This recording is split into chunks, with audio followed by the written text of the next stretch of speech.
오늘 오전 말씀은 사무엘 하 16장을 펼쳐보십시다.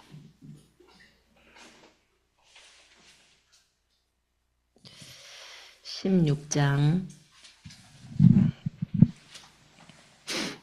5절부터 13절까지를 같이 읽겠습니다. 사무엘하 16장 5절부터 13절까지 읽습니다. 다윗 왕이 바울임의 이름에 거기서 사울의 친족 한 사람이 나오니 게라의 아들이요 이름은 시므이라. 그가 나오면서 계속하여 저주하고 또 다윗과 다윗 왕의 모든 신하들을 향하여 돌을 던지니 그때의 모든 백성과 용사들은 다 왕의 좌우에 있었더라. 시므이가 저주하는 가운데 이와 같이 말하니라. 피를 흘린 자여 사악한 자여 가거라 가거라. 사울의 족속의 모든 피를 여호와께서 내게로 돌리셨도다. 그를 이어서 네가 왕이 되었으나 여호와께서 나라를 네 아들 압살롬의 손에 넘기셨도다. 보라 너는 피를 흘린 자이므로 화를 자초하였느니라. 스루야의 아들 아비새가 왕께 여짜오되 이 죽은 개가 어찌 내 주 왕을 저주하리이까. 청하건대 내가 건너가서 그의 머리를 베게 하소서 하니 왕이 이르되 스루야의 아들들아 내가 너희와 무슨 상관이 있느냐. 그가 저주하는 것은 여호와께서 그에게 다윗을 저주하라 하심이니 네가 어찌 그리하였느냐 할 자가 누구겠느냐 하고 또 다윗이 아비새와 모든 신하에게 이르되 내 몸에서 난 아들도 내 생명을 해하려 하거든. 하물며 이 베냐민 사람이라 여호와께서 그에게 명령하신 것이니 그가 저주하게 버려두라. 혹시 여호와께서 나의 원통함을 감찰하시리니 오늘 그 저주 때문에 여호와께서 손으로 내게 갚아주시리라 하고 다윗과 그의 추종자들이 길을 갈 때 시므이는 산비탈로 따라가면서 저주하고 그를 통하여 돌을 던지며 먼지를 날리더라. 왕과 그와 함께 있는 백성들이 다 피곤하여 한 곳에 이르러 거기서 쉬니라. 아멘.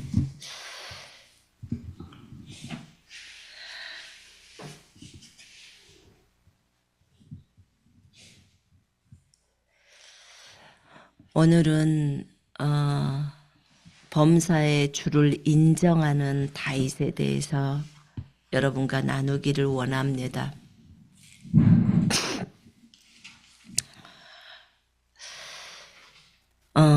다윗은 이스라엘의 왕이었습니다. 한 나라의 왕이 되었을 때 하나님은 그 왕으로 하여금 사람들로부터 존경을 받게 하고 또 백성들은 왕을 잘 섬길 수 있도록 그렇게 백성들은 또 왕에 대한 좋은 마음으로 최선을 다합니다. 그 이스라엘 땅에 다윗이 왕이 돼서 잘 다스리고 있는 상황 속에서 자신의 아들인 압살롬이 반역을 일으킵니다. 자신의 몸에서 태어난 압살롬, 가장 아름답다고 했어요. 너무나 아름답고 사람들이 존경하는 왕의 아들이기 때문에 그를 많이 존중하고 존경하죠. 근데 그 압살롬이 다윗에게 가야 할 백성들의 마음을 훔칩니다.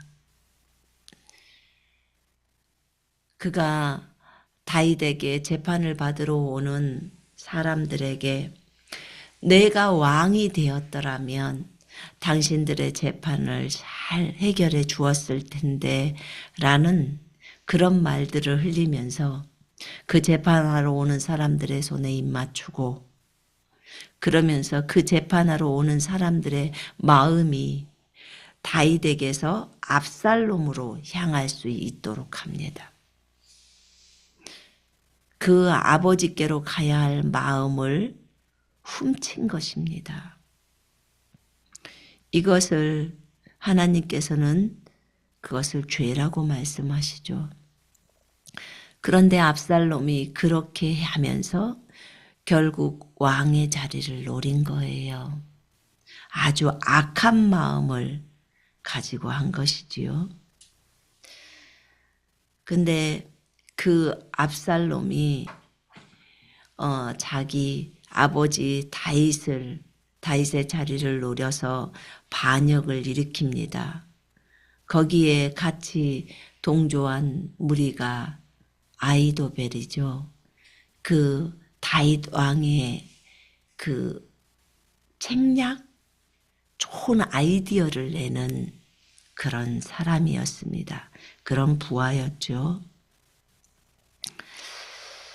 근데 이 압살롬이 반역을 해서 왕이 있는 왕궁으로 쳐들어옵니다. 그래서 다윗은 쫓겨나갑니다. 왕궁에서. 압살롬이 왕궁에 도착하기 전에 쫓겨나가요. 우리가 생각할 때 다윗이라면 아니 바로 그 용맹스럽고 골리앗을 때려잡은 다윗인데 바로 그 압살롬을 처치하고 그 다음에 그렇게 반역을 일으켰던 무리들을 제압을 못할까? 왜 도망을 가지 아들을 피해서? 라는 생각을 하게 됩니다. 그런데 그도 그럴 수밖에 없는 게 아들이지 않습니까? 아들이잖아요. 제가 다윗의 입장이 한번 생각을 해보게 되었는데 참 내가 다윗이어도 이렇게밖에 할 수 없겠구나. 어떻게 아들과 싸워서 아들을 죽인단 말인가? 차라리 내가 죽는 게 낫지. 왕권을 뺏기더라도 그냥 그렇게 아들 손에 죽는 내가 낫지. 아들 손에 죽는 다윗이 낫지. 다윗이 친히 아들을 죽인다는 것은 하나님을 아는 다윗의 성품상 그렇게 할 수가 없는 거예요. 다윗과 그의 부하들이 또 다윗을 따르는 백성들이 왕궁에서 나갑니다. 압살롬이 많은 이스라엘 사람들과 아히도벨과 함께 왕궁에 들어옵니다. 왕궁에 몇 명의 다윗 첩들을 남겨두고 다윗은 떠납니다. 일단 몸을 피하죠. 압살롬이 아버지 죽이려고 하니까. 이 아버지와 자식의 관계 속에서 자식은 아버지를 죽일 수 있는데 아버지는 자식을 못 죽여요. 이게 부모의 마음이에요.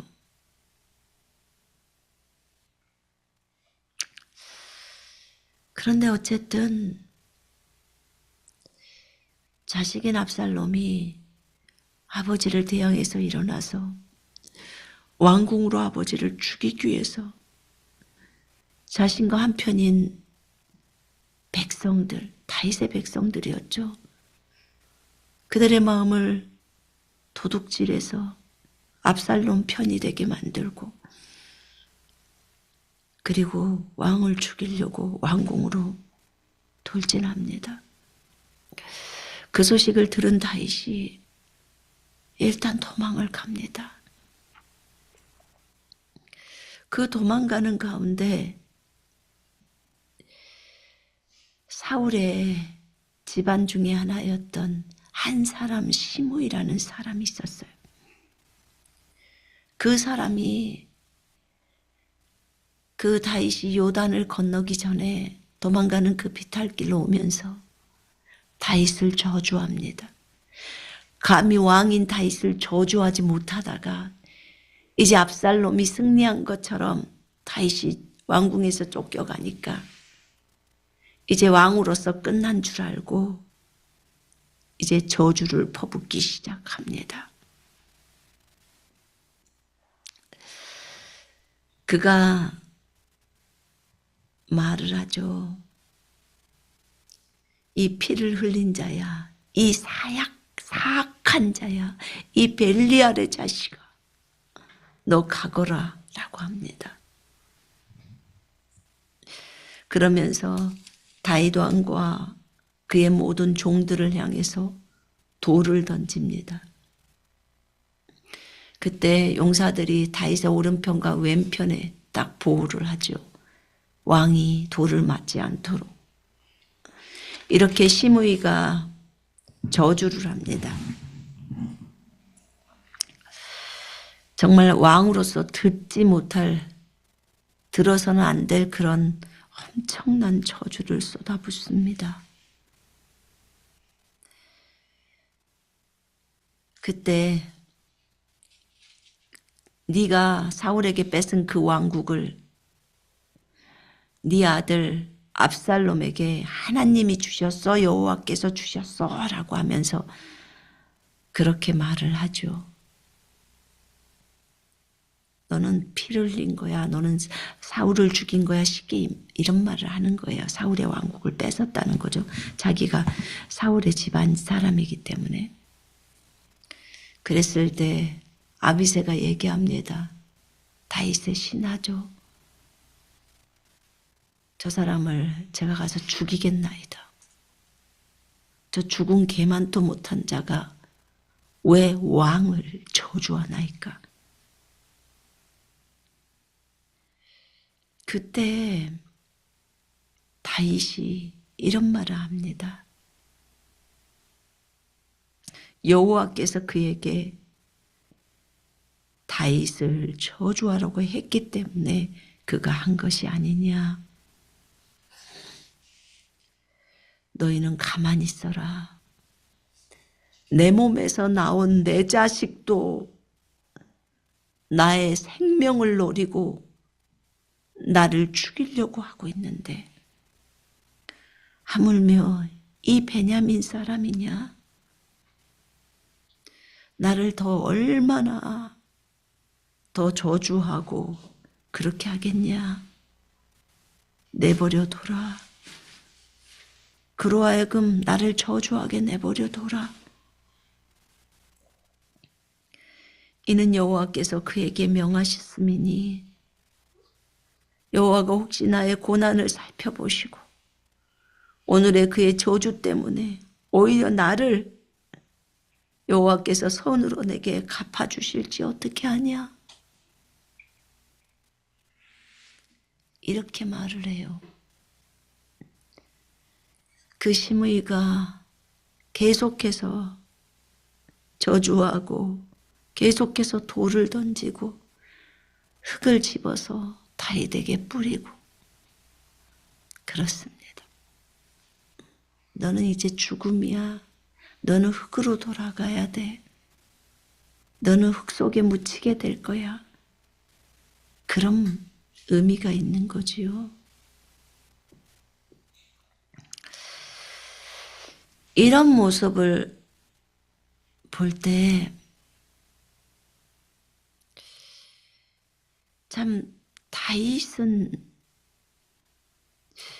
어떻게 생각을 하고 있는 걸까? 그걸 제가 생각해 보게 되었어요. 잠언 3장 5절에 보면 너희는 범사에 5, 6절에 보면 주를 인정하라. 너희는 마음을 다하여 주를 신뢰하고 네 명철을 의지하지 마. 네 생각을 의지하지 마. 너는 범사에 모든 일에 주를 인정해라. 그래야면 그가 네 길을 지도하시리라. 라는 구절이 나옵니다.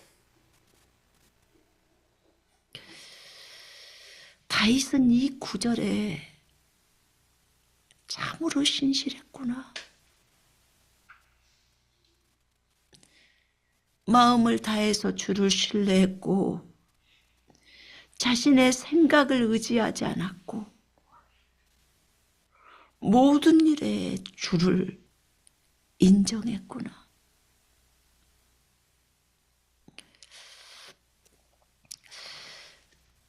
시므이가 다윗을 향한 그 저주를요, 다윗은 하나님의 허락하심으로 인정했어요.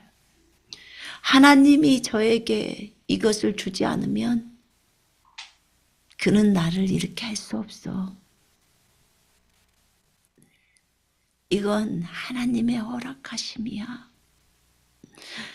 저 아이가 사악함으로 나에게 말하든 어떤 뜻으로 말하든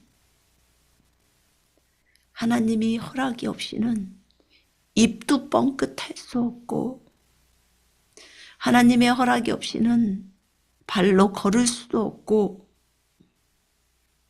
저런 담대함으로 왕에게 말할 수도 없어. 이건 하나님이 허락하신 거야. 나로 하여금 이 저주를 듣게 하는 거야. 그 저주가 이루어질지 안 이루어질지는 주님 손에 있지만 어쨌든 이 환경 속에서 듣게 하신 분은 하나님이셔. 라고 다윗은 받아들였어요.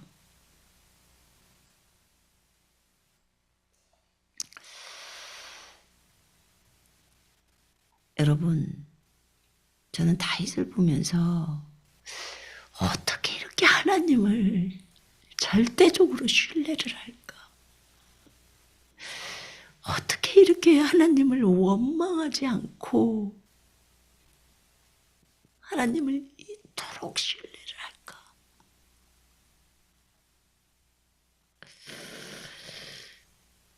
주님이 하셨습니다. 이 말이 주님이 하셨습니다예요. 좋은 것, 하나님께 영광 돌리는 것, 기적, 표적, 섬김 이런 것들은 주님이 하셨습니다라는 말을 참하기가 쉽거든요. 근데 안 좋은 일을 당할 때도 주님이 이 환경을 허락했다는 것에 대해서 먼저 인정을 안 할 수가 없는 거죠. 무엇이든지 간에 하나님이 허락한 환경이에요. 먼저는 하나님이 허락한 환경은 인정해야 해요. 그러나 또 그럴 때 그러면 이럴 때는 이렇게 해라 라고 주님이 말씀하시죠. 그러면 그 말씀에 따라서 하면 돼요. 우리가 신약에 와서는 안 좋은 환경을 당했을 때 우리가 환경을 예수 그리스도 이름으로 변화시킬 수도 있어요. 주님의 명령에 따라, 주님의 말씀에 따라 그렇게 갈 수 있어요. 그런데 오늘 다윗에게 벌어지는 이 일을 보면서 얼마나 다윗이 하나님의 사람인지, 범사에 주님을 인정하는 것이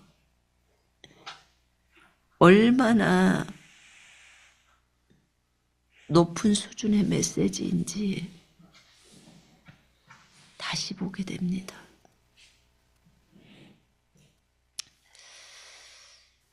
주님을 신뢰하지 않고서는, 주님을 경외하지 않고서는, 주님을 두려워하지 않고서는 이런 다윗의 고백이 나올 수가 없어요.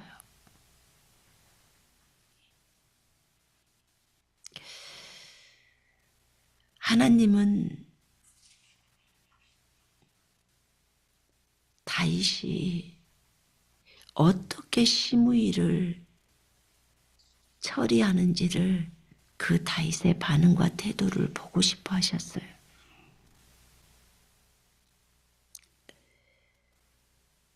여러분, 시므이가 다윗을 저주하는 상태예요.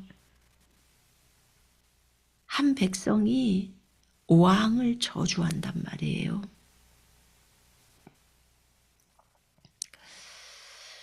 하나님이 다윗을 이끌어 가실 때 정말 10년 이상을 그 도망자의 삶을 살게 했잖아요. 사울로부터 도망하는 도망자. 자기 장인이 죽이려고 쫓아다녀요, 다윗을. 장인이 죽이려고 쫓아다녀. 아들이 다윗을 죽이려고 쫓아요. 참 파란만장한 삶을 살아요.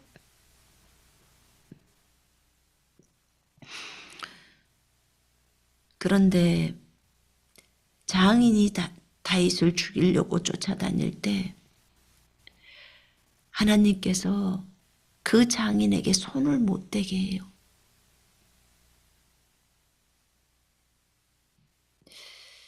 지금의 우리 같으면 예수 이름으로 명령하노니 그 장인은 내 곁에 오지 말지어다.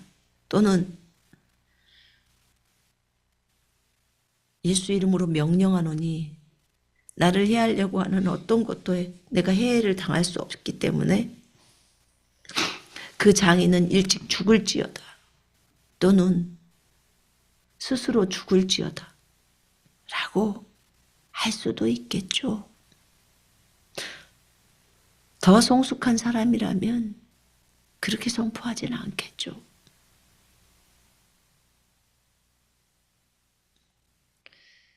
더 성숙한 사람이라면 어떻게 할까요? 주님 손에 그 영혼을 맡기죠.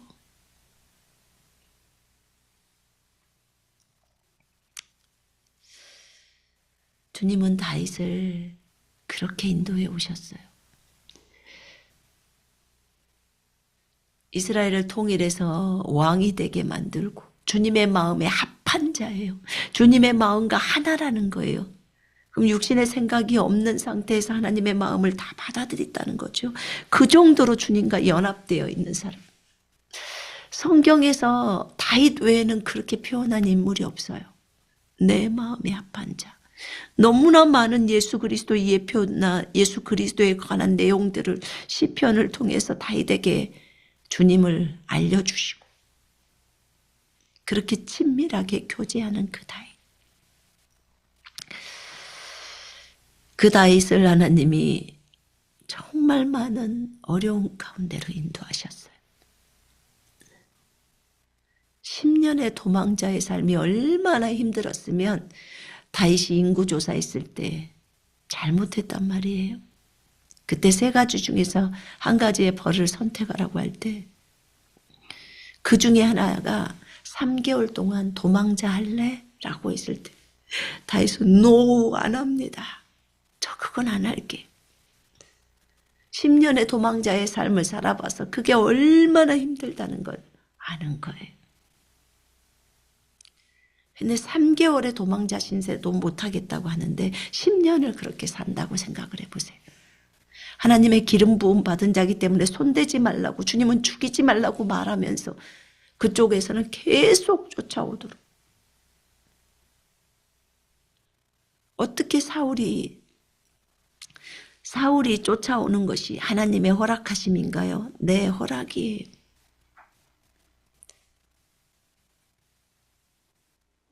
하나님의 허락하심이 있던 거예요. 하나님의 뜻 안에서도 하나님의 선하신 뜻, 기뻐하신 뜻, 온전하신 뜻이 있었지만 하나님이 사울에게 허락한 거예요.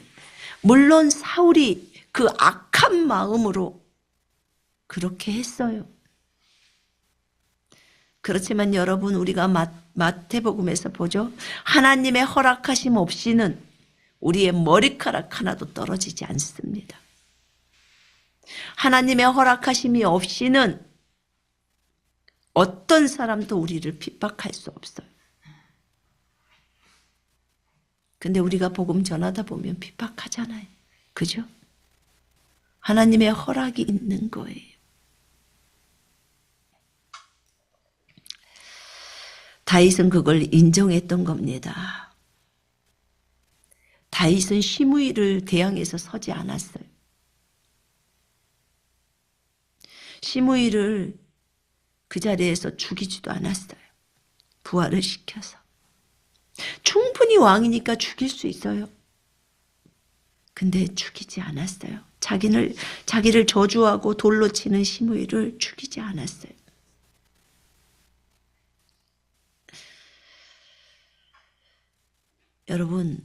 여러분이라면 어떻게 했을 것 같아요?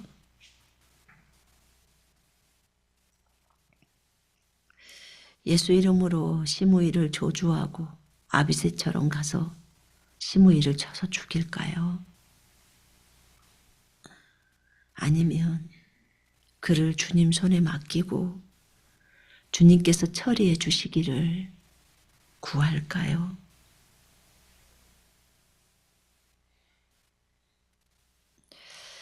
주께서 하셨다. 이 과정을 주께서 하셨다. 라고 주장하는 그 다윗의 의견을 우리는 받아들여야 할까요? 그 다윗의 주장이 합당하고 맞는 걸까요?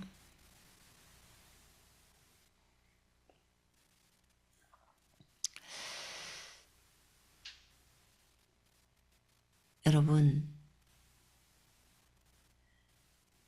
아이도벨이라는 그 한 사람이 있었어요. 다윗에게 있어서도 아주 좋은 모사꾼이에요. 좋은 아이디어를 내는 책략가예요.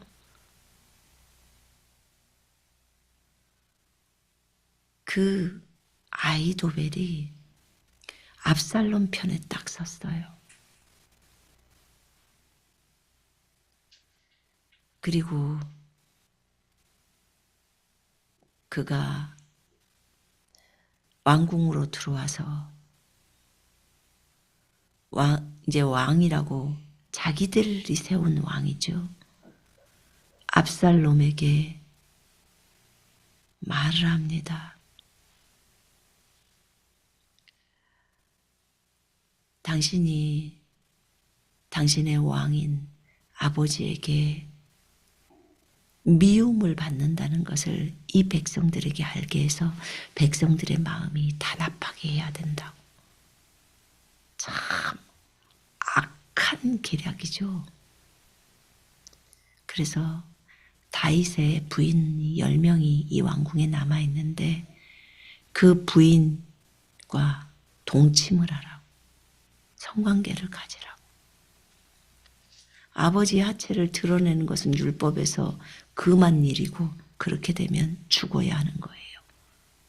근데 백주대나대 사람들이 다 보는 앞에서 그렇게 하라는 거예요. 왕궁 옥상에다가 침상을 펴고. 그러면 너네 아버지가 너를 견딜 수 없어 할 것이고 너를 미워할 것이고, 그러면 백성들의 마음이 너랑 합해져서 너랑 하나 되어져서 다윗을 몰아낼 것이다 라고 하는 거예요. 여러분, 예수님을 죽일 때 헤롯과 빌라도는 짝꿍이 됐어요. 한마음이 됐어요. 이 악의 무리들이 그러더라고요. 그런 악한 일에는 마음을 같이 해요. 아이도벨이 이런 계략을 내는 사람이었어요.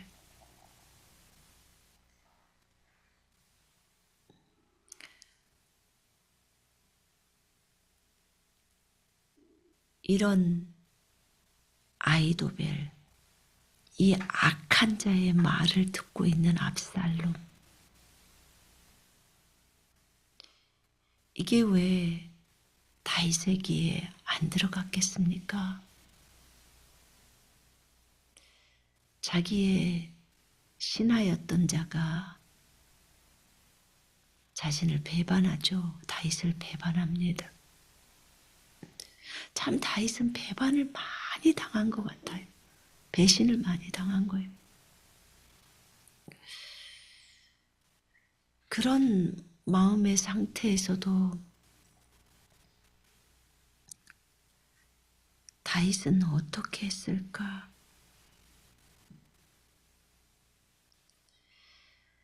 범사의 주를 인정하고 있는 다윗.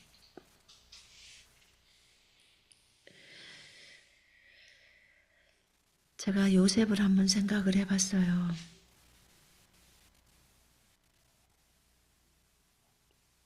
요셉은 어땠을까? 베드로전서의 그 4장 19절에요. 보니까 이런 말이 있더라고요.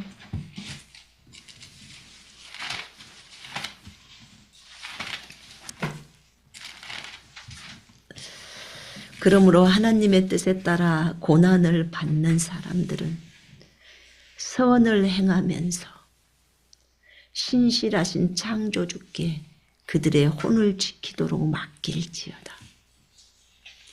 하나님의 뜻에 따라 고난을 받는 사람들은 선을 행하면서 신실하신 창조주께 그들의 혼을 지키도록 맡길지어다. 그러면 압살롬이 아들이 아버지를 죽이려고 아버지의 자리를 탐하고 죽이려고 하는 이 반역이 하나님의 뜻이었나? 하나님의 뜻에 따라 고난을 받는 것인가? 사울이 장인이 사이를 죽이려고 사이인 다윗을 죽이려고 10년을 쫓아다니는 이 일이 하나님의 뜻이었나? 선한 뜻, 기뻐한 뜻, 온전하신 뜻 또는 하나님의 허락하심이었나? 우리는 이것이 하나님의 허락하심이라는 것을 전적으로 인정합니다. 저 또한 전적으로 인정합니다. 하나님의 허락이 없이는 머리카락 하나도 떨어질 수 없으니까. 하나님이 허락하시지 않고서 다윗에게 어떻게 10년 동안 자신의 장인이 그렇게 쫓아다닐 수 있단 말입니까?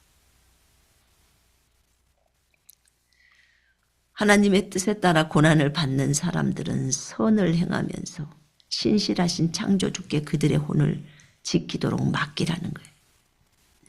베드로전서 4장에서는 말합니다. 너희가 잘못을 해서 고난을 당한다면 그것은 문제가 있어.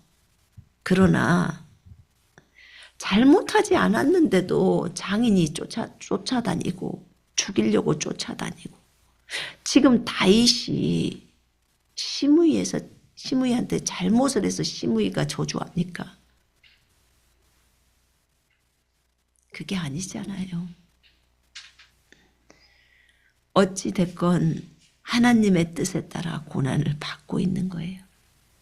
그러면 그 사람은 선을 행하면서 신실하신 창조주께 자신을 맡기라는 거예요.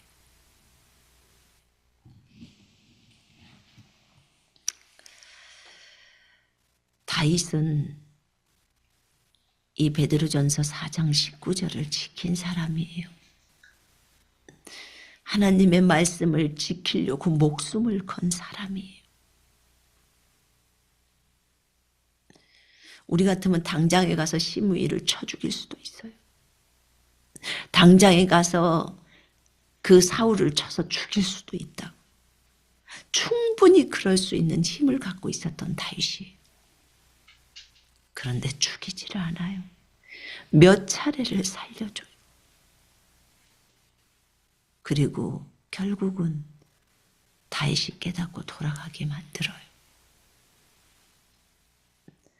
하나님은 다윗에게 다윗이 어떻게 하는지를 보셨고, 그리고 하나님의 마음처럼 행하기를 원하셨어요.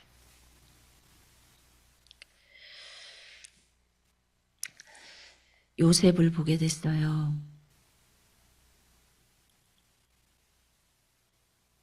요셉은 여호와께서 자신을 이집트로 보냈다는 걸 인정하셨나요? 네, 인정했어요. 처음에는 인정 못했어요. 형들이 나를 팔았어요. 우리 형이 나를 노예로 팔았다고요. 정말 악한 형들이라고 생각했겠죠. 자신을 노예로 팔았으니까.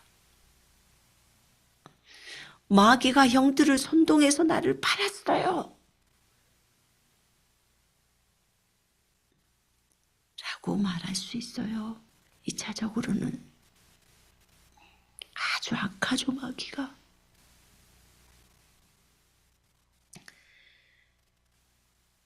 그러나 창세기 45장에 너무나 많이 단련된 요셉의 말은 그것이 아니었어요. 이미 감옥에서, 보디발의 집에서, 그리고 훈련이 되고 거기서 고난과 고통을 겪고 온 요셉, 그리고 하나님과 교제했던 그 요셉이 창세기 45장에서 45장 5절부터 8절에서 하나님께서 나를 형들의 생명과 형들 자손의 생명을 살리려고 나를 먼저 이집트로 보냈나이다. 나를 보낸 분은 이제 형들이 아니고 하나님이시오니 그분께서 이스라엘을 보호하려고 이렇게 했습니다. 나로 바로의 집안에 주가 되게 했습니다. 라고 말합니다. 이 과정에까지 오기까지 13년의 세월이 걸렸겠죠. 그 과정이 오기까지 요셉을 빚으시는 하나님. 당연히 시므이가 저주하는 것은 당연하죠. 당연히 마귀가 한 거죠. 마귀가 한 거예요. 또 지가 원통하겠죠. 베냐민 지파였고 사울의 그 가문 중에 한 사람이라 자기도 한 자리 해먹을 수 있는데 다윗이 왕권을 뺏어갔다고 생각을 하죠.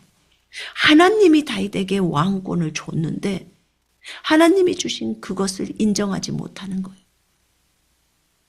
억울한 거 원망이 있었겠지만 왕에게 그렇게 말했다간 잡아 죽이니까 할 수가 없었겠죠. 내 상황이 이렇게 펼쳐지니까 이렇게 얘기한 거예요. 요셉은 평생 동안 형들을 원망하면서 그렇게 시간을 보낼 수가 있었어요. 세월을 보낼 수 있었어요. 인생을 보낼 수가 있었다고요. 그렇지만 하나님께서 자신에게 행하신 이 일이라고 나중에는 온전히 인정하게 된 거예요. 이 일을 통해 자신을 다루시고 또 요셉을 복으로 갚으셨던 하나님, 요셉의 부르심을 완수하게 하려고 이스라엘 백성들을 살리려고 하나님은 먼 미래를 보시고 요셉을 그렇게 다루셨습니다. 처음에는 몰랐겠죠. 그러나 나중에는 하나님이 다 알려주시고 더 이상의 원망이나 불평함이 없이 감옥에 있으면서 하나님이 빼줄 때까지 그렇게 있게 하신 거죠. 그걸로 요셉의 인생이 끝났나요? 감옥에 있을 때 이건 지금 형들에 대한 그 원망이 엄청 많았을 거 아닙니까? 근데 두 번째는 또 보디발의 아내 때문에 또 억울한 누명을 씁니다. 형들 때문에 애굽에 팔려서 보디발의 집으로 갔던 걸로 그 요셉의 어려움이 끝나질 않았던 거예요. 아직은 더 통과해야 될 것들이 있었던 거예요.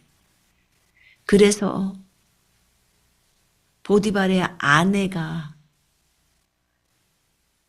거짓말을 한 거잖아요. 그래서 이 보디발의 아내로 하여금 그 요셉이 감옥에 갈 수 있도록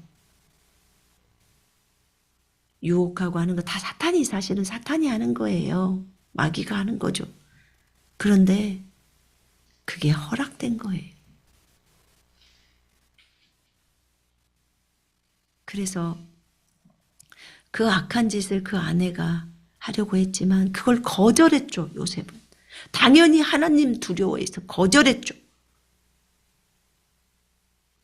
그런데 누명을 쓴 거예요. 우리가 보아야 할 것은 누명을 쓴 환경이에요. 하나님이 바로 쫙 나타나서 요셉은 안 그랬어 라고 말해줄 수 있었잖아요. 얼마든지. 근데 감옥에서 썩어요 또. 왜 하나님은 이렇게 허락을 하실까? 하나님이 왜 사울한테 너 다 건드리면 죽어? 라고 해서 바로 어떻게 처리를 해주셨으면 됐을 텐데 그 많은 세월을 도망자를 하게 하셨을까? 왜 요셉에게 이렇게 또 감옥에 들어가서 하게 하셨을까? 왜 하나님은 이런 환경들을 허락하실까? 알아요. 그 보디발의 부인이 그랬다는 것을. 마귀가 그 부인을 선동해서 했다는 것을. 그런데 요셉은 하나님이 했다는 것을 인정합니다. 나중에. 왜 그럴까요? 요셉이 빚어져야 해요. 그리고 그곳에서 왕을 섬겼던 술관원장을 만나야 해요. 이제 총리가 되어야 하니까. 사람들을 다 연결시키는 거예요. 하나님은 계획을 가지고 그를 보디발의 집으로 보냈고 보디발 감옥에 있는 그 술관원장을 만나게 하려고 하는 거예요. 그가 봤겠죠. 요셉이 어떻게 그들을 섬겼는지를. 그 집에 있으면서도 그 감옥에는 들어갈 수 없었나 봐요. 그래서 거기에서 그 보디발의 재산을 관리하고 그렇게 했죠.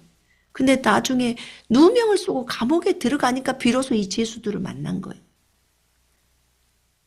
만나야 또 이 죄수들의 꿈을 해석하고 또 그 술관원장이 요셉을 까맣게 잊어버리게 2년 동안 만들잖아요.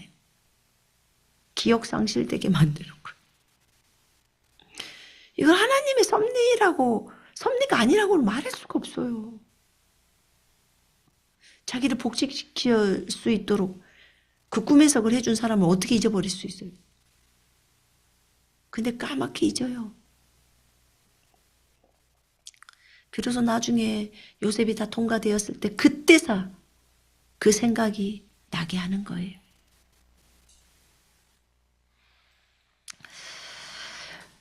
요셉은요 보디발의 아내를 평생 원망하면서 살아갈 수 있었어요.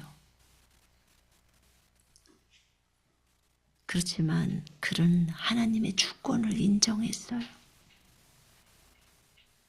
하나님의 허락하심을 인정했어요.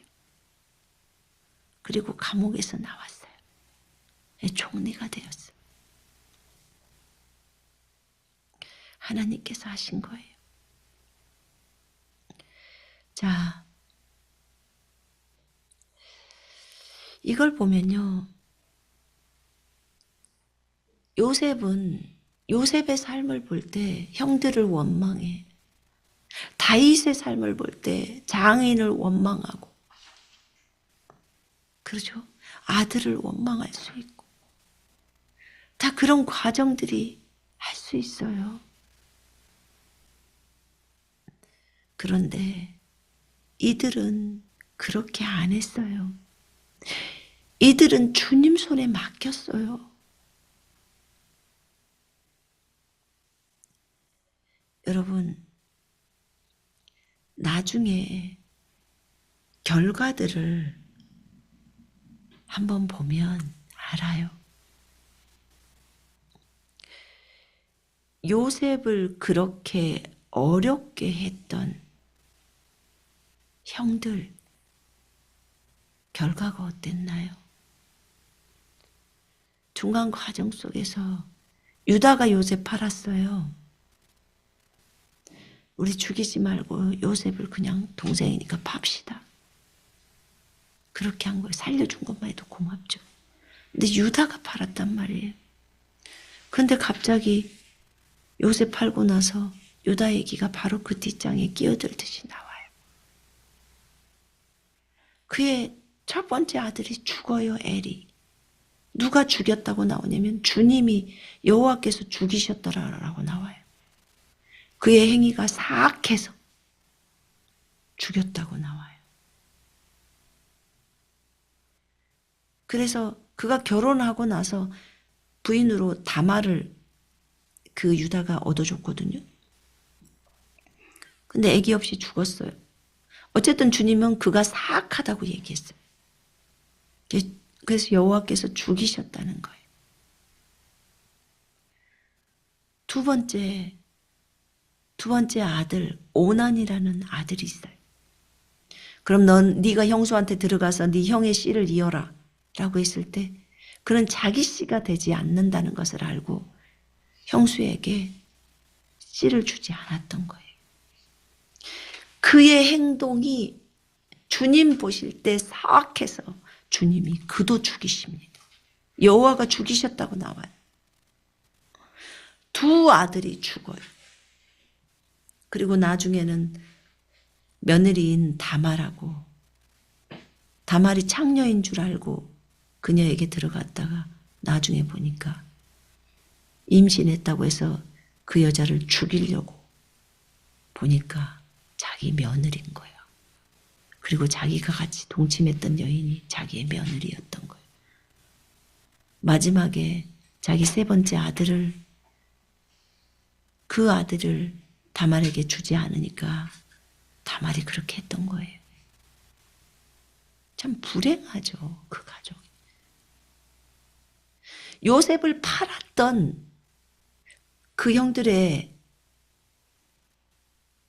그 태도가 좋지 않았고 거기에 대한 어떤 결론들은 하나님께서 혼내십니다.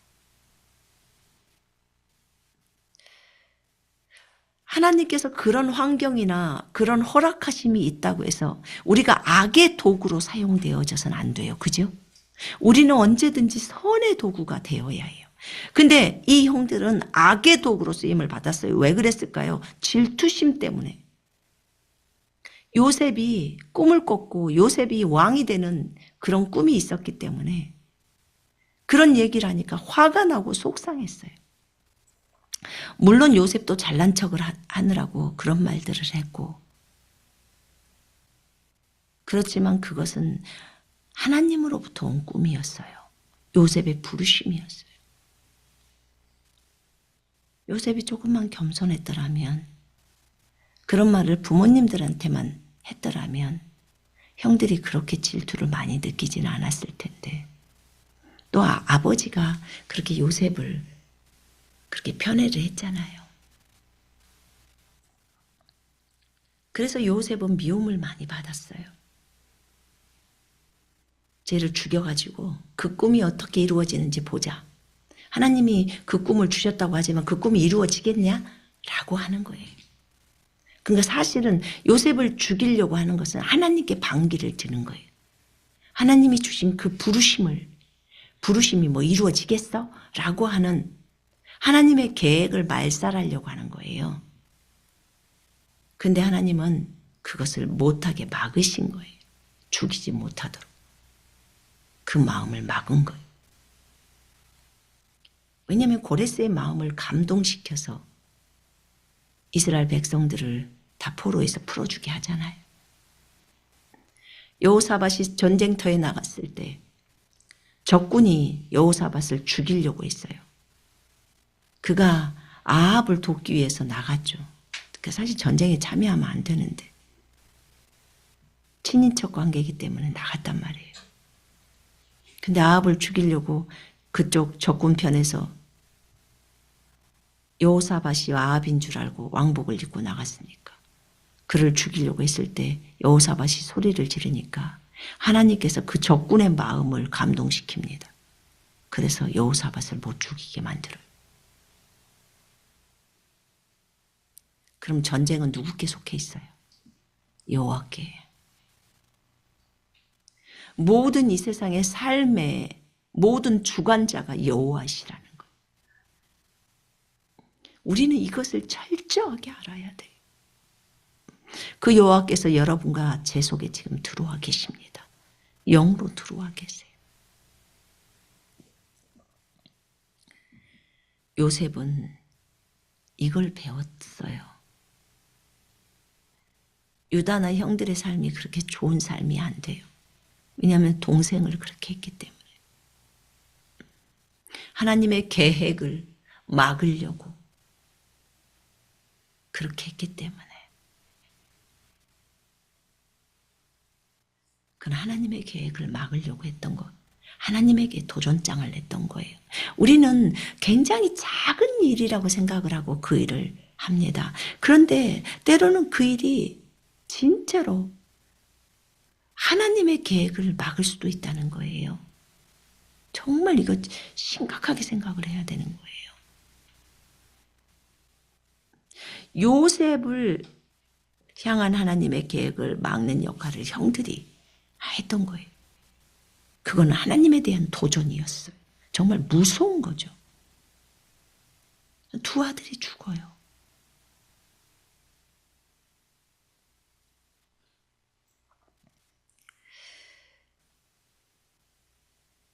이 오난의 죽음이랑 이 죽음이 제가 주님께 여쭤봤어요. 이런 죽음이 요셉을 판 유다의 그 죄악과 연관되어 있나요? 그랬더니 연관되어 있대요.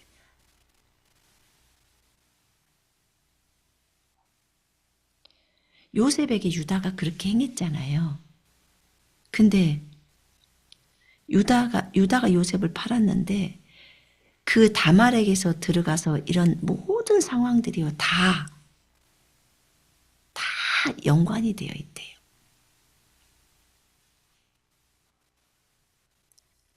그랬구나. 물론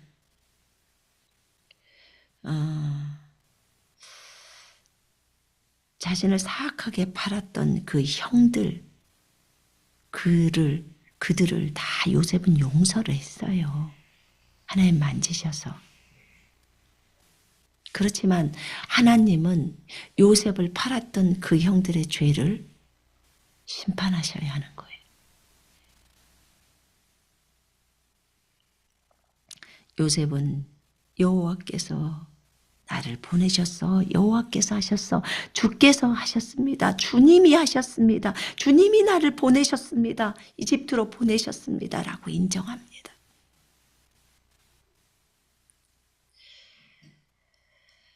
다윗은 어땠나요? 다윗도 시므이가 저주할 때 주께서 하셨다고 해요. 사울이 쫓아다닐 때 주께서 하셨다는 거예요. 그래서 주님 앞에 주님이 하고 있기 때문에 절규를 하는 거예요. 제발 나 좀 빼내주세요. 시편의 구구절절이 제발 이 고난에서 나를 빼내주세요. 주의 기름 부음 받은 자를 손대지 마라. 그래서 제가 손댈 수가 없습니다. 옷자락만 베어도 제 마음에 찔림이 옵니다. 사울의 옷자락만 베어도. 제발 하나님, 주님께 사울을 맡깁니다. 주님 손에 맡깁니다. 제 인생을 주님 손에 맡깁니다. 주님이 인도해 주십시오. 전쟁에 나가서 그가 죽든 어떤 상황이든 그가 늙어서 죽든 주님 손에 맡깁니다.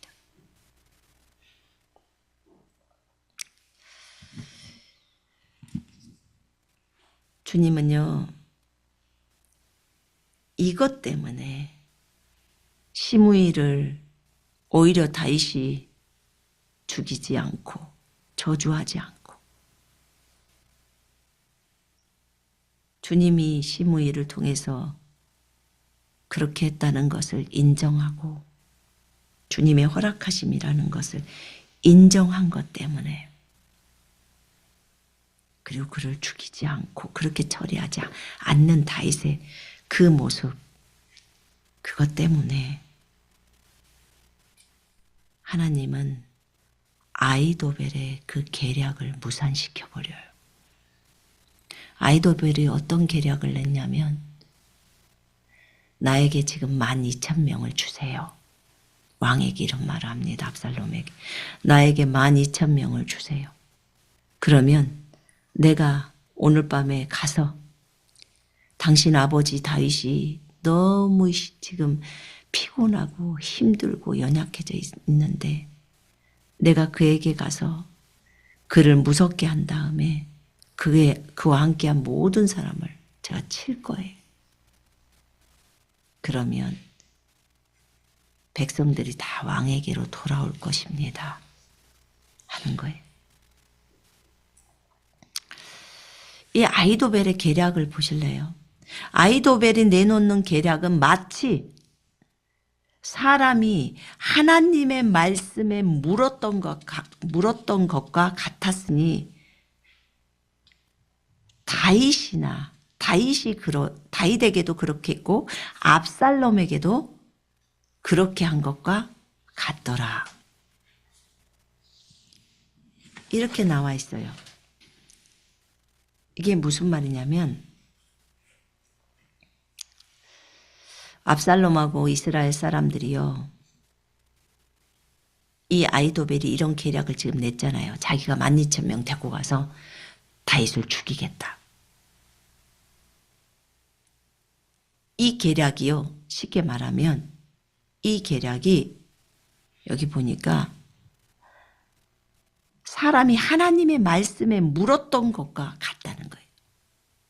그러니까 진짜 계략을 잘 내놓는 사람이에요. 진짜 아이디어가 기가 막히게 좋다 그 말이에요. 근데 좋은 쪽에 좋은 것이지 이건 악한 쪽에 좋은 거잖아요. 그죠?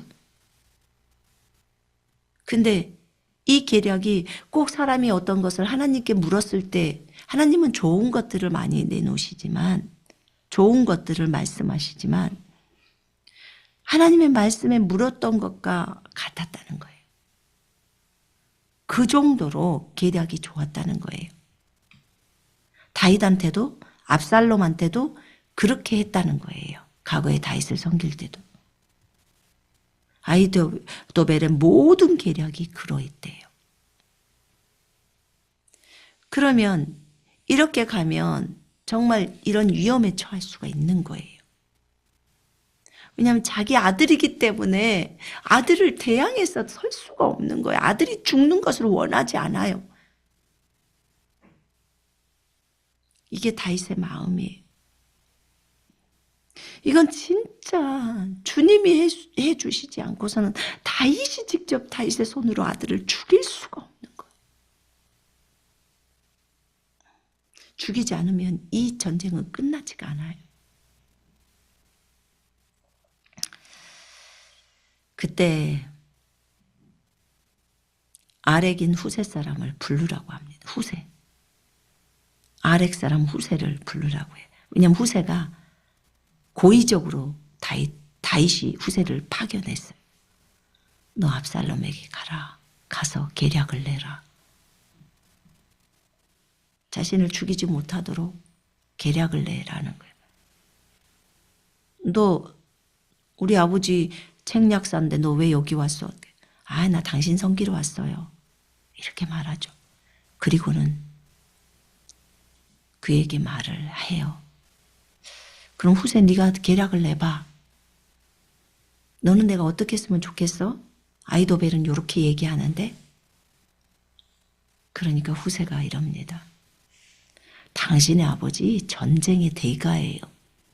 얼마나 많은 사람을 죽였습니까? 지금 새끼를 빼앗긴 암곰처럼 으르렁거리면서 가만히 있지 않을 겁니다. 이렇게 말해요. 자기의 왕국을 빼앗겠다는 거죠. 그래서 가만히 있지 않을 거라는 거예요. 그러니까 압살롬이 정말 아버지를 모르는 거예요. 후세가 그런 말 하는데 들어. 그래서 그렇게 하지 마시고 아이도벨 얘기 듣지 말고 내 얘기 좀 들어보세요. 이번에 당신이 직접 전쟁에 나가십시오. 이 백성들 다 데리고 나가요. 다 죽임을 당하게 하려고 후세가 그걸 내는 거예요. 그래서 전쟁에 나가서 직접 왕하고 싸우십시오. 다윗 왕하고 싸우십시오. 그래서 승리하면 백성들이 와 당신이 승리했다 하면서 전체가 다 따를 거 아닙니까? 그래서 갑시다. 나도 참여해서 갈 테니까 우리 다 가서 직접 다윗을 쳐부십시다. 이렇게 말을 해요. 압살롬과 이스라엘 모든 사람이 말하기를 아렉인 후세의 계략이 아이도벨의 계략보다 더 낫다. 이렇게 하였습니다. 이는 여호와께서 압살롬에게 재앙을 가져오실 의도로 여호와께서 아이도벨의 좋은 계략이 실패하도록 정하셨습니다. 지금 제가 히브리 직역성경을 읽었어요.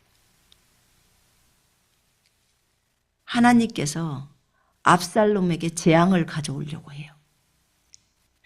압살롬이 아버지를 죽이고 왕이 되려고 하는 이것은 악한 행동이에요. 이걸 했기 때문에 하나님은 압살롬에게 재앙을 내려야 하는 거예요. 그렇기 때문에 아이도벨의 계략이 그대로 들어가면 안 된다는 거죠. 그래서 후세에게 이런 계략을 줬고 아이도벨의 좋은 계략이 실패하도록 정했다는 거예요. 이걸 좋은 계략이라고 나와요. 이렇게 하면 성공을 거두는 거예요.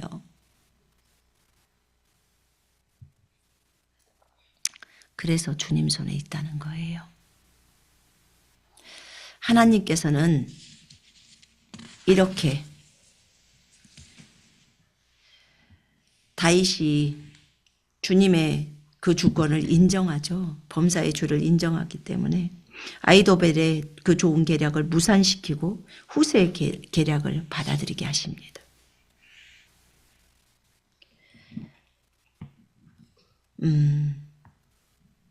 아이도벨은 자신의 계략이 시행 안 되니까 어떻게 돼요?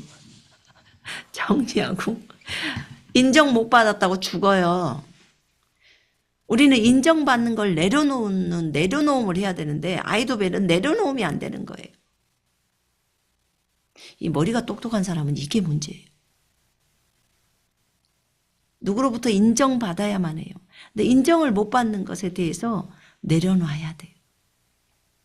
가족들로부터 인정 못 받고 사회에서 인정 못 받고 그리스도인들에게 인정 못 받아도 괜찮아요. 주님이 인정하시면 됩니다.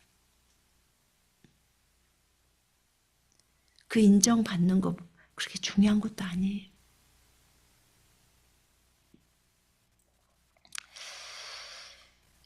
이런 부분에서 주님은 전체 그림을 보고 계시기 때문에 압살롬에게 재앙을 가져오실 계획을 갖고 그 아이도벨의 좋은 계략이 실패하도록 정하신 거예요. 그럼 결국은 모든 것은 주님 손에 있는 거예요. 그죠? 예. 그럼 시므이의 결말은 어땠을까요? 여러분, 악인이 다윗을 저주하는 것에 대한 것은 하나님이 다 처리하세요. 하나님은 이럴 때 다윗은 어떻게 처리하는가, 이럴 때 다윗은 어떻게 하는가에 다윗의 태도를, 마음의 태도를 보는 거예요. 다윗 한 사람을 훈련하려고 하나님은 환경들을 이끌어 가셔요. 그래서 정말 하나님 수준에 맞는 그 위치까지 올려놓으려고 하는 거예요. 그러면서 주변 사람들도 또 훈련하시죠. 하나님은 한 가지 일을 허락하시면서 여러 사람들을 다 훈련해요.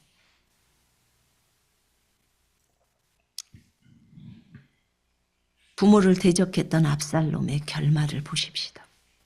그는 결국 그 아버지를 대적하러 나옵니다. 그 아버지는 싸움터에 나가는 자기의 부하들에게 압살롬을 나를 봐서라도 불쌍히 여겨달라고, 내가 친히 나가겠다. 압살롬 안 죽이려고 하는 거예요. 보호하려고. 자기가 창에 맞아서 죽으려고 하겠죠. 근데 아닙니다. 왕이여, 나오지 마시고 여기 가만 계세요. 라고 부하들이 말합니다. 그래서 그 부하들의 말을 듣습니다.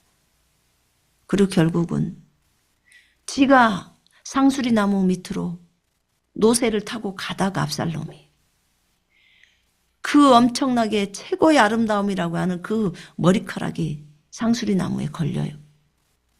머리카락은 뭐더러 묶어가지고 갔을까? 묶어가지고, 묶는 것도 세게 묶었나 보죠? 그러니까 그 나뭇가지에 딱 걸려가지고 노새는 가버리고 나뭇가지에 대롱대롱 매달려 있는 거예요. 그 큰 나무에. 그러니까 요압이 와서 창으로 압살롬을 찔러 죽입니다. 그리고 전쟁은 끝나요.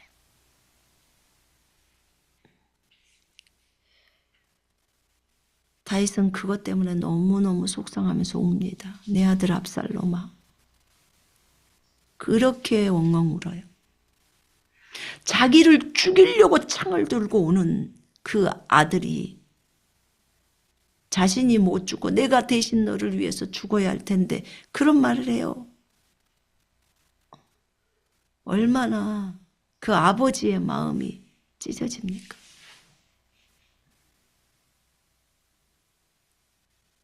요압이 그런 말을 하죠.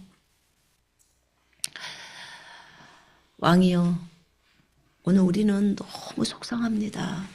왕은 우리가 전부 다 죽고 왕의 아들만 살기를 원하십니까? 우리는 당신을 위해서 이토록 충성을 하는데.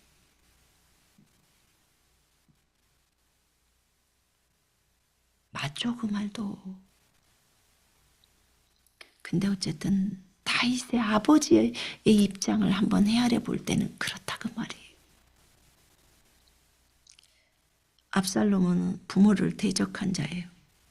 성경에 의하면 죽어 마땅한 죄를 저지른 거예요. 자기 아버지의 첩들을 간음하고.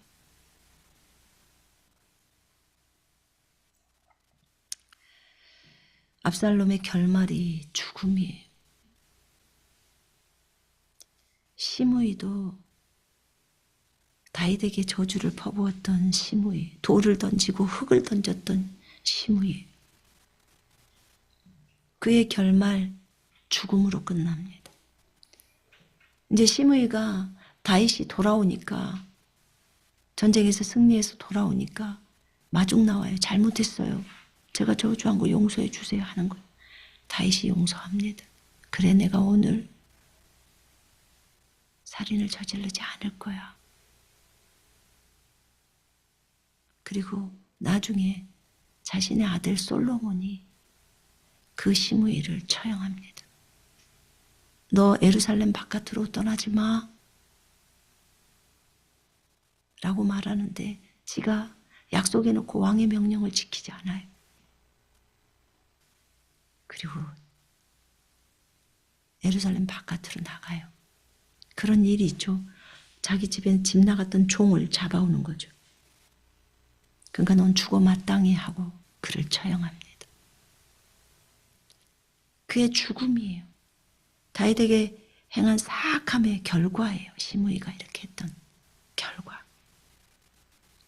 여호와께서 시므이의 사악함을 시므이의 머리 위로 돌리신다 라고 말을 하셨어요.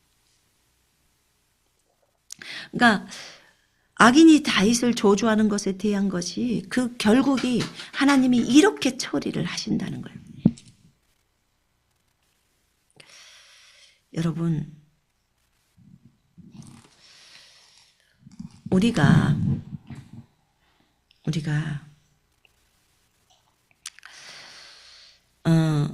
하나님을 섬길 때요, 어떤 상황 속에서도 우리는 하나님을 절대적으로 신뢰해야 돼. 우리가 배워야 해요.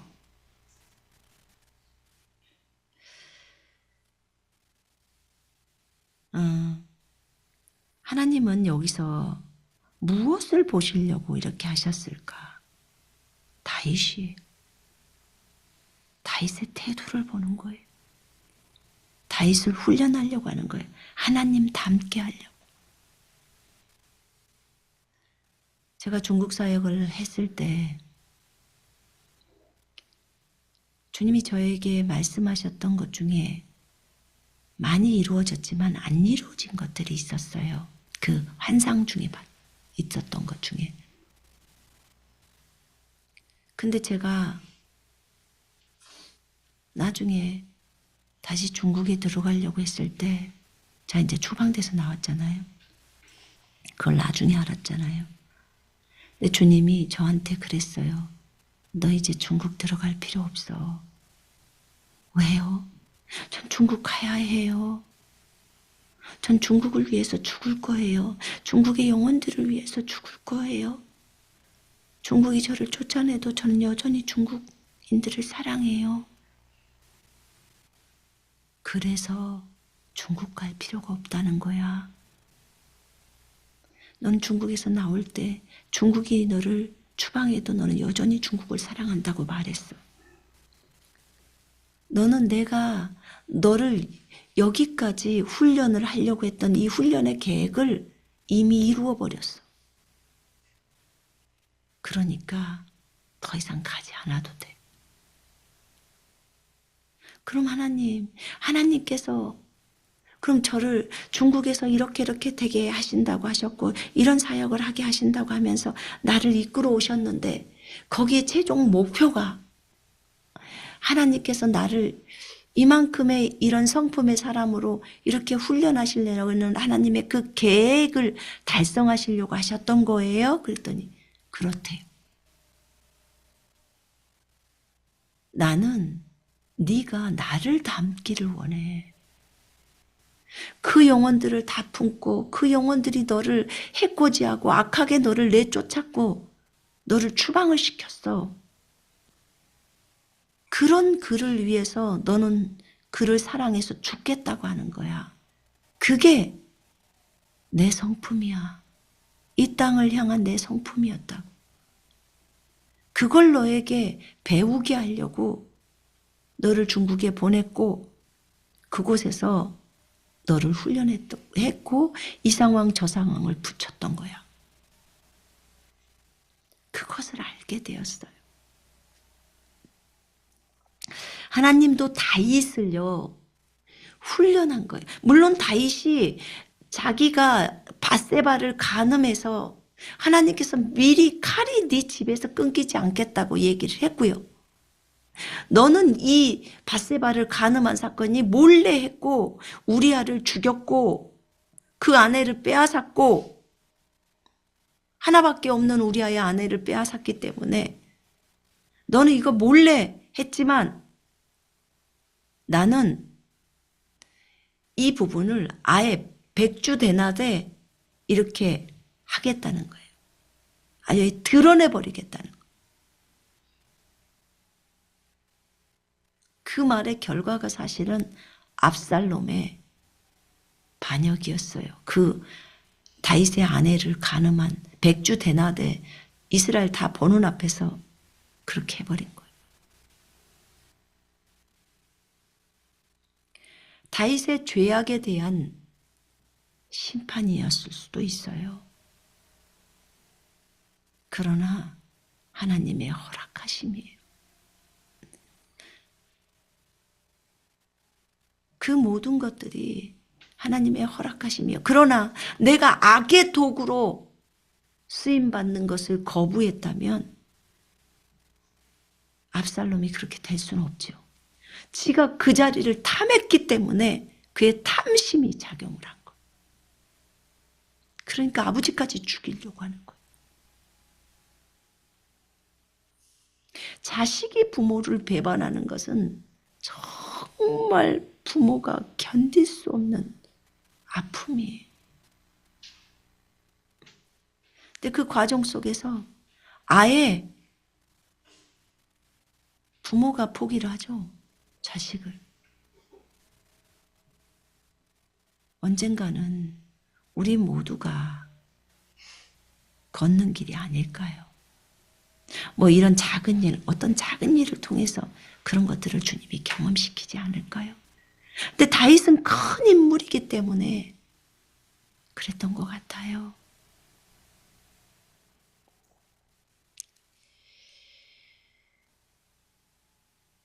이렇게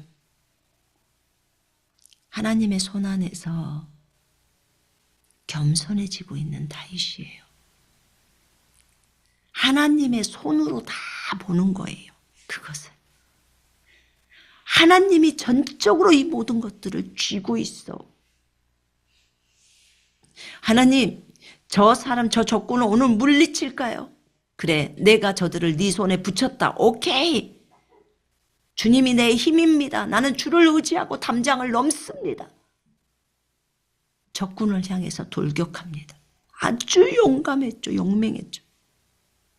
하나님이 무엇라고 말씀하시는지에 따라서 앞을 향해서 진격합니다. 싸우러 가지 마라. 오늘은 내가 붙이지 않았어. 그럼 멈춰야 되는 거예요. 얼마든지 싸우고 죽일 수 있는데도 불구하고 죽이지 마라. 기름 부음 받은 자를 손대지 마. 라고 하면 손을 안 대는 다윗이에요. 정말 하나님에게 너무 순종을 잘하죠. 하나님 앞에서 절대적으로 하나님을 신뢰하면서 걷는 다윗이에요. 자신에게 오는 불같은 시련이에요. 불같은 시련이 이게. 아들이 아버지를 죽이러 온다고 한번 생각을 해보세요. 어떻게 해야 될까? 이럴 때는 어떻게 해야 될까? 아버지 장인이 나를 죽이려고 올 때도 죽이지 못하고 그냥 도망만 다녀야 되는. 아들이 나를 죽이려고 오기 때문에 또 도망가야죠. 직접적으로 죽이지를 못하게 하니까. 근데 하나님께서 부하들을 통해서 압살롬을 처리해 주는 거예요. 근데 막 울어.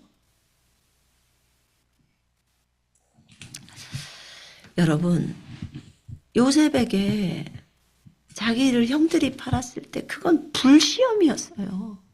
정말 불같은 시련이라고. 그걸 어찌 요셉이 감당하기가 쉬웠겠습니까? 너희를 연단시키려는, 사랑하는 자들아, 너희를 연단시키려는 불같은 시련에 관하여 너희에게 어떤 이상한 일이 일어나는 것처럼 이상하게 여기지 말고 도리어 너희가 그리스도의 고난에 참여하는 자들이 되는 것이니 즐거워하라. 너희가 그리스도의 이름을 위하여 욕을 당하면 복이 있느니라. 이는 영광의 영, 하나님의 영께서 너희 위에서 계시기 때문이라.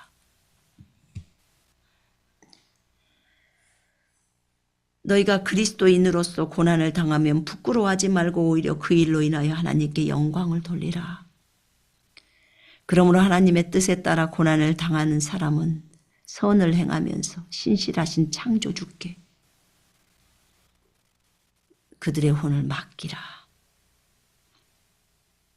여러분, 다윗도 불같은 시련이었어요. 자신이 잘못을 했어요. 그러나 그 잘못을 회개하고 뉘우쳤죠. 그래서 아들이 죽었죠. 막 태어난 아들도 죽었어요.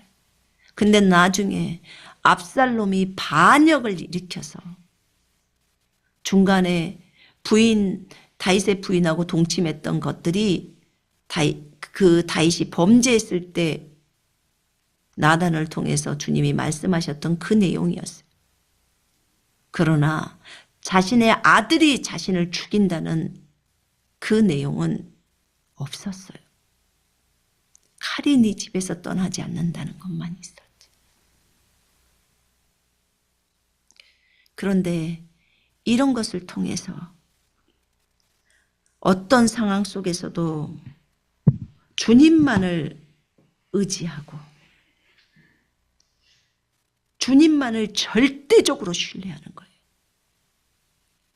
절대적으로 신뢰하면서 하나님의 선하시고 신실하시고 오르시고 자비하심을 신뢰하는 거예요. 다윗이 이런 태도를 하나님에 대한 믿음을 하나님에 대한 절대적인 신뢰를 놓지 않았기 때문에 결말은 우리들이 볼 때 선하게 끝났지만 다윗의 입장에서는 너무나 가슴 아픈 일이에요. 요셉은 형들이 회개하고 뉘우쳤어요. 그래서 아름답게 요셉이 다 품고 갔지만 다윗도 다 품으려고 했지만 그 아들은 기어이 그 자리를 차지하려고 했던 거예요. 아버지를 죽이려고 나타났던 거예요.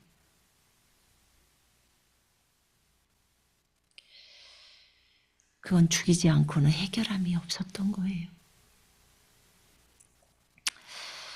어쨌든 진정으로 여호와를 경외하는 자가 하나님을 신뢰합니다. 우리 모두 여호와를 절대적으로 신뢰해야 돼요. 마귀는요, 하나님을 신뢰하지 못하게 만들어요. 하나님을 신뢰한다는 것은 하나님의 말씀을 신뢰하는 거예요. 말씀이 뭐라고 말했느냐에 따라서 그것이 결론이 어떻게 이루어지는지가 나오는 거죠. 무엇이라고 말씀을 하셨는지에 따라서. 범사의 주를 인정하는 훈련, 우리 모두에게 필요합니다. 그래야 주님께서 네 길을 지도한다는 거예요. 하나님께서 하셨어 라고. 좋은 일을 하나님이 하셨어는 너무 쉬워요. 근데 좋지 않는 일에서도 하나님이 허락하신 거야 라는 것을 인정할 때, 인정하게 되면 하나님께서 그 사람을 지도하신다는 거예요. 결국은 하나님이 아름답게 빚어요. 요셉도 다윗도 그의 인생을 아름답게 빚어서 예수 그리스도의 모습이 나타나게 하는 거예요. 주님의 마음에 합한 자 다윗. 여러분 다윗을 너무나 닮고 싶어 하잖아요. 나도 다윗처럼 주님의 마음에 합한 자, 주님과 마음이 하나 된 자, 마음이 둘이 아니라 하나가 됐다는 거예요. 그 마음이 누구 마음이겠어요? 주님의 마음이죠. 가슴이 아프지만 그 과정 속에서 빚어지는 거죠. 오늘 이 부분을 보면서 우리도 하나님 우리를 아름답게 빚어주소서. 하나님 말씀대로 질병이 오면 질병에 대해서는 예수 그리스도 이름으로 대적해라. 주님께서 다 낫게 하셨다. 아멘 하고 말씀이니까, 하나님의 음성이 그러니까 예수 이름으로 대적하면 돼요. 환경을 대적해라 하면 대적해야 합니다. 질병을 대적하라 하면 대적해야 돼요. 그러나 다른 부분에서 하나님이 핍박을 받아라 하면 받아야 해요. 고난을 견뎌내라. 견뎌내야 돼요. 그 사람이 너를 너무나 악하게 할지라도 기다려라. 그를 품어라. 용서해라. 하면 다 해야 돼요. 저가 나를 이렇게 악하게 했는데 저도 한 방 해주고 싶다고요. 한 방 먹여주고 싶다고요. 주님. 멈춰라. 그러지 마라. 용서하고 기다려줘라. 그럼 그렇게 해야 되는 거예요. 언제까지요? 다윗이 언제까지 인내했느냐? 주님이 말씀하신 데까지. 그럴 때 하나님이 일하신다는 거예요. 하나님 반드시 일해요. 우리가 언제 가장 힘들어요? 억울할 때가 제일 힘들어요. 억울할 때. 근데 요셉도 그 억울함을 견뎌냈잖아요. 그러고 나니까 주님이 풀어주잖아요. 다 견뎌내고 아주 마음이 평안해져 버리고 그냥 주님 앞에서 주님 뜻대로 하옵소서 제가 기꺼이 순복합니다. 그럴 때 요셉을 총리시켰어요. 하루 꿈주고 가서 해몽하게 하고 바로 총리 되게 해요. 우리를 빚으시는 하나님, 다윗을 빚으시는 하나님, 하나님께 감사드립니다. 자, 기도하겠습니다. 하나님의 신실함을 우리 항상 신뢰하십시다. 그분이 하시는 모든 일은 옳으십니다. 우리 진심으로 인정하십시다. 그분이 하시는 모든 일은 선하십니다. 인정하십니까? 네, 그분을 인정하라는 거예요. 그분이 어떠신지를 인정하고 나아가라는 거예요. 그분을 배우는 거예요. 그분의 성품을 배우는 거예요. 그게 우리의 인생이에요. 주님을 배우는 거, 그분을 닮아가는 거.